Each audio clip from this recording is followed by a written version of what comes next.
L'humiliation, c'est quand tu fais subir quelque chose d'inacceptable à quelqu'un qui va l'endommager psychologiquement au point où cette personne va potentiellement s'en souvenir toute sa vie et vouloir se venger. Donc déjà, la première chose à piger, c'est que il faut humilier personne. Jamais. Parce que la personne, elle peut revenir 15 ans après et se venger. Une humiliation, on l'oublie pas. C'est grave. C'est une cicatrice sur la psychologie qui est gravissime. Faut pas humilier les gens. Jamais. Faut aller à la limite. Faut pas taper trop fort. Vraiment. Et faut pas taper cruellement. Le seul mec qu'on humilie, c'est celui qu'on tue.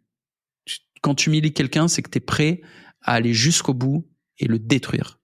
Sinon, c'est trop dangereux. Faut pas humilier les gens. Donc ça, c'est la première chose à piger. Ensuite, quoi faire quand on est face à un abruti qui choisit de nous humilier? Pourquoi abruti? Parce que les gens qui nous humilient sont rarement déterminés à nous tuer. Donc stratégiquement, ils sont déjà en train de faire de la merde et je les prends pour de mauvais stratèges. Donc quand quelqu'un tente, moi, de m'humilier, alors déjà, il tombe mal parce que j'ai une structure psychologique qui résiste très bien à l'humiliation. J'ai un trouble de l'identité narcissique, ce qui fait que je me fous assez peu de la vie des autres. Enfin, non, je me fous énormément de la vie des autres.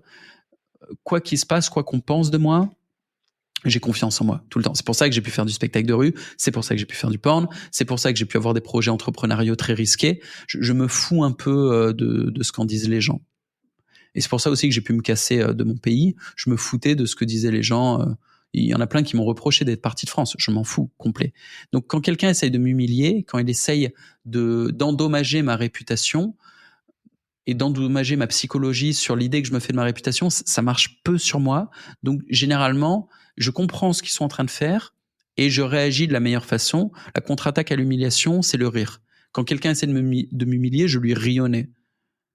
Je lui fais comprendre, mais tu crois que j'en ai quelque chose à foutre? Mais enfin, tu sais, quand quelqu'un me dit que je suis un dégénéré, je lui dis non, mais c'est pire que ce que tu crois. Je suis une cause perdue, tu vois. Ou quand quelqu'un essaye de pousser sur un point en croyant que ça me fait mal, je dis non, c'est comme ça. Je prends un marteau et je tape sur le point encore plus fort. Genre, c'est comme ça qu'il faut taper. Ouais, t'es content? Dégage maintenant avant que je te fracasse là. Genre, je lui montre, ça fait pas mal. Tu veux m'humilier face à ces gens en disant ça? Je m'en bats les couilles. Je m'en fous, tu vois. Et j'en rigole. Mais ça, c'est moi.